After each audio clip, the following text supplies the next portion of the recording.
Thomas గారిని వెనక నుంచి పొడుస్తున్నారు మతోన్మాదులు. ఆయన ప్రార్థన చేసుకుంటూ ఉండగా వెనక నుంచి పొడుస్తున్నారు. ఆయన మరి ఏం చేశాడని ఇక్కడ పొడుస్తున్నారు కనుక ఆయన చేసిన ప్రార్థనే ఈరోజు మనం ఫలితం. మనం ఈరోజు ఇలా ఉన్నామంటే, క్రైస్తవత్వం ఉందంటే థామస్ గారు ఈ యొక్క భారతదేశానికి వచ్చి చేసిన సువార్త. ఇదిగో ఇక్కడ ఆయన బాడీ లాంటిది ఒక ఇది పెట్టారు, చూడండి ఆయన బాడీని ఎలా పెట్టారో.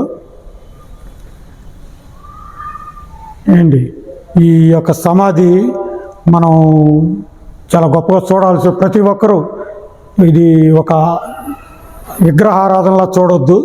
ఇది థామస్ గారిని మదిలో పెట్టుకొని రావాలి. థామస్ గారిని చూడటానికి ఇది అంతా ఆయన తిరిగిన ప్లేస్, ఇది ఆయన రక్తంతో తడిసిన ప్లేసు, రక్తంతో తడిసిన భూమి. ఎవరిది? సెంటు థామస్ గారిది. కనుక ప్రతి ఒక్కరు ఈ యొక్క భూమిని, ఈ యొక్క కొండను తాకినట్లయితే మనకి ఆశీర్వాదాలు వస్తాయని కూడా అనుకోవచ్చు. కానీ అలా కాదు, మనం విశ్వాసంతో ఇదంతా తెలుసుకోవాలి. ముందు మనకు భారతదేశానికి ఏ విధముగా మనం వచ్చాము, ఇక్కడ ప్రార్థన చేస్తున్నారు చూడండి. అయితే మనం ఈ భారతదేశానికి ఎలా వచ్చాము అనేది తెలుసుకోవాలి. ఈ భారతదేశంలో మనం ఏ విధంగా సువార్త చేస్తున్నాం అనేది తెలుసుకోవాలి. దాని ద్వారానే ఈ భారతదేశంలో, లేకపోతే మనకి తెలియదు. ఆయన ఇక్కడికి ఎప్పుడు వచ్చాడు? క్రీస్తు చనిపోయిన 52వ సంవత్సరంలో వచ్చాడు. అంటే ఎంత ముసలోడై వచ్చాడో చూడండి. అది ఆ రోజుల్లో బస్సులు లేవు, బళ్ళు లేవు, విమానాలు లేవు. కానీ ఆయన మరి ఈ భారతదేశానికి పడవలో వచ్చాడు. ఒక్కడే వచ్చాడు పడవలో. అది పడవ, వాడ కాదు, చిన్న పడవలో వచ్చాడు.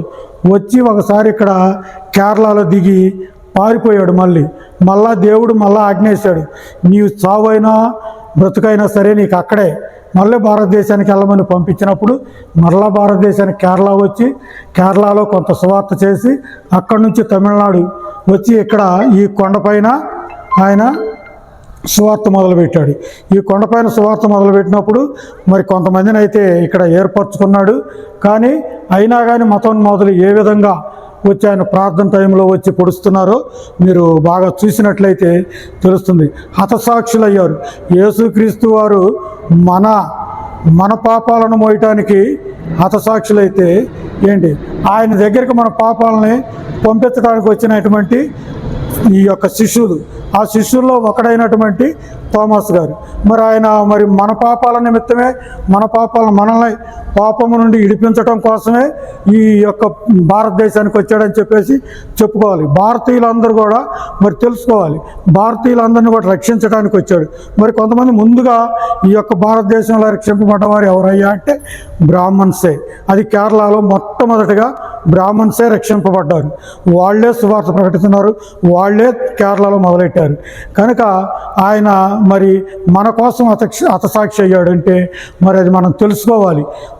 మనం ఏమాత్రం సువార్త చేస్తున్నాం, ఏమి సువార్త చేస్తున్నాం, మనం ఏమి పాటిస్తున్నాము, ఆయన ఆజ్ఞ, దేవుని ఆజ్ఞ అంటే యేసుక్రీస్తు వారి ఆజ్ఞ మేరకుండా రెండోసారి కూడా ఇక్కడికి వచ్చి ఇక్కడ సువార్త ప్రకటించాడంటే ఆయన చెప్పాడు కనుకనే ఈరోజు మనం పాప విముక్తి పొందగలుగుతున్నాం.